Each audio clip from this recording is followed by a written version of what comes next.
Hi guys! Today I am making what I ended up calling the Trippy Rainbow soap from our excellently eclectic collection that released just last week.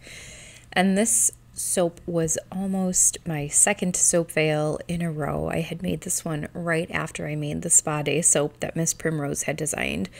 And my initial idea for this soap was to have a black base with very neon rainbow colors swirled throughout that black base.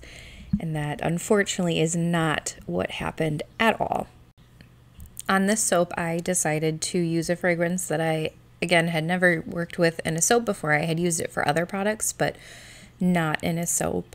And it accelerated so badly, which means that this nice fluid batter you see me mixing here, as soon as I add the fragrance oil, it just starts to thicken and harden so quickly that I was not able to do the design that I originally envisioned. So here I am adding my lye water to my oil solutions, which is a blend of the oils that I use and the hard butters that I use. Those all get melted down, and then you add the lye dissolved in the water to that and emulsify it all together with that stick blender. Here I am measuring out the accent colors that I wanted. So like I said, I had wanted to do this cool neon rainbow swirl, and you can see the little cups I have on the right hand side. I had all of my colors already pre-dispersed in some oil and ready to mix together.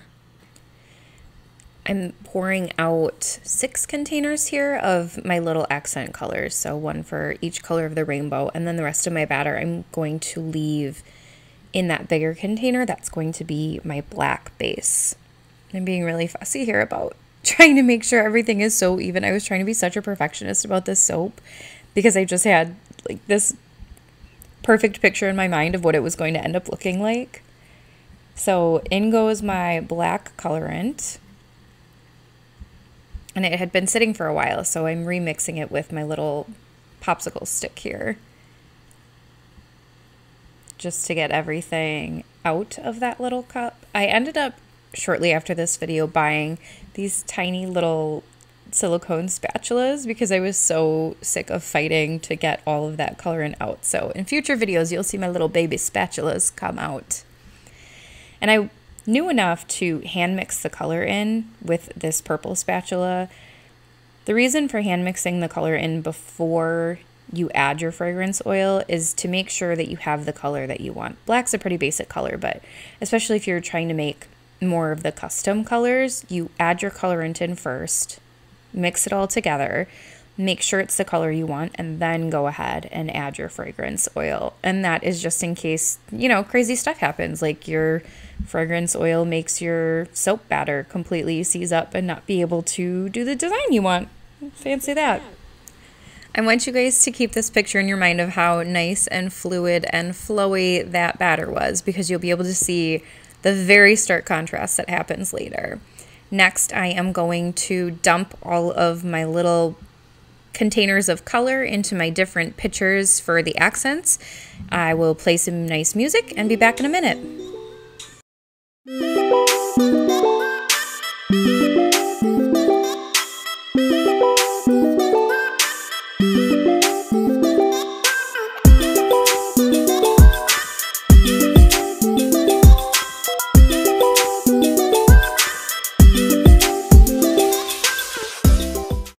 Now that my accent colors are all dumped in where they're going to go, this is me adding the fragrance oil that starts the disaster. So I poured it in. I'm going to hand mix it in like I know I should to try to prevent that acceleration or that thickening that's about to happen. And here you can see it still looks really nice and fluid. It's mixing nicely. It's not thickening too badly.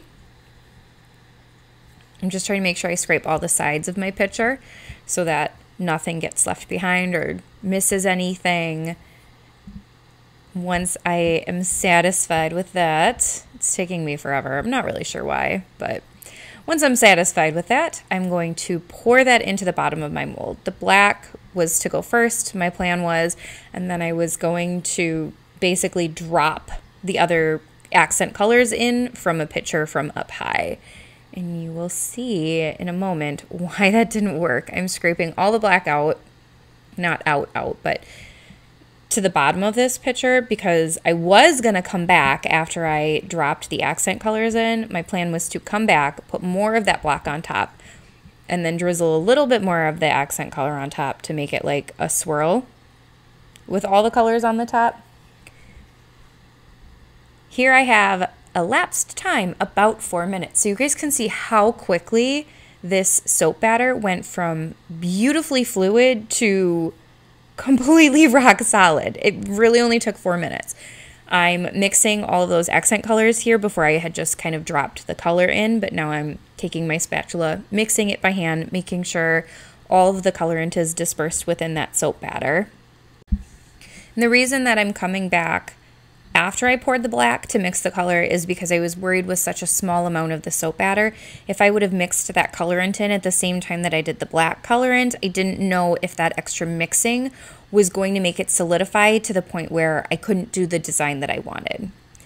Here is my first pour, and as you can see, it does not drop down into that black portion of the soap. It is just sitting right on the top, which is not at all what the intention was there. So then I decide I should just scrape out my pitcher there, get all of that red soap batter out of it because it's not gonna do what I had hoped it was gonna do.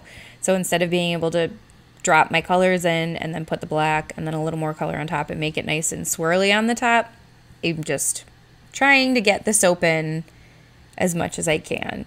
But I'm still going in rainbow order, except I realized that I went reverse rainbow order at that point, and I lost the little clip of the orange. At this point, things just became a complete disaster. I was panicking, trying to get the soap in the mold, trying to figure out at the same time what the heck I was going to do with this design now.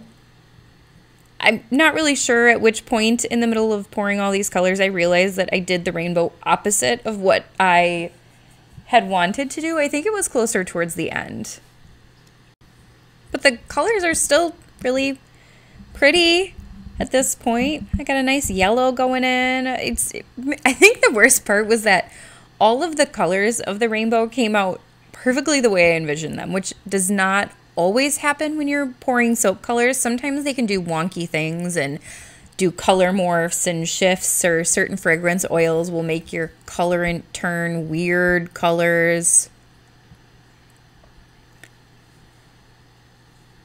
Getting my green to go in there. I don't know why I swirled this one all around and the other ones I tried to nicely lay right down the middle. Like I said, I was just panicking at this point. Just get this open a mold and see what happens, I guess.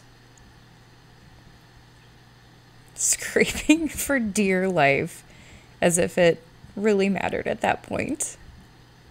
Still got 2 more colors to go here. I'm pondering what my plan is going to be once I get them in.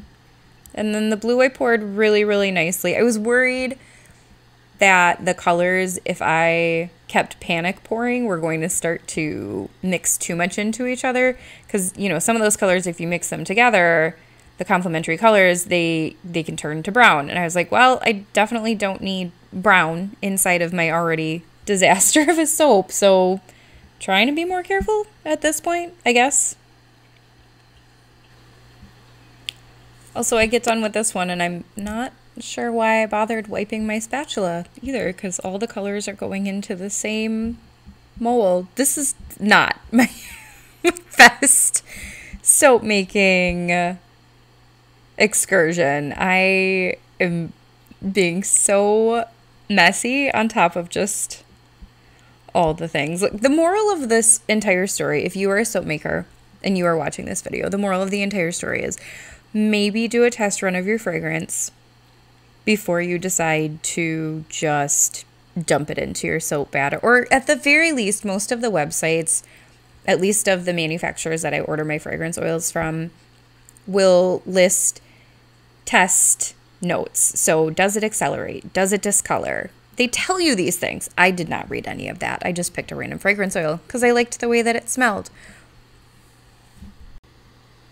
Since I couldn't do my original idea of doing the drop swirl, where you drop the soap from the pitcher basically into the mold and it all starts to swirl together just because of the momentum of that, I was like, oh, maybe I'll do a hanger swirl instead, which is you literally take a hanger. I use an actual coat hanger that I bent to fit inside my soap mold. They sell a specific tool for it, but I got a hanger. It works fine. But when I pushed the hanger down, it literally stopped right where the line of the black soap starts. And so I was having to like push it really hard in there. And I knew at that point, like there's no way that these rainbow colors are swirling into this black soap. So, you know, I'll make a pretty top.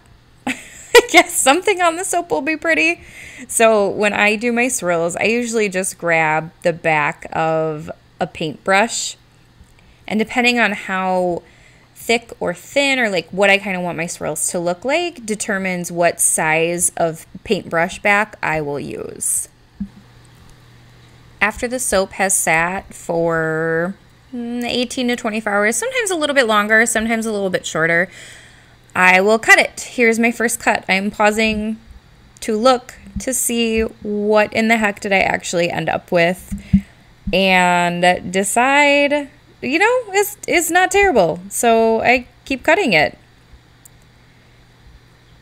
I actually threw this one up in my Facebook group and I got pretty good feedback on it. So I decided, well, I might as well keep it.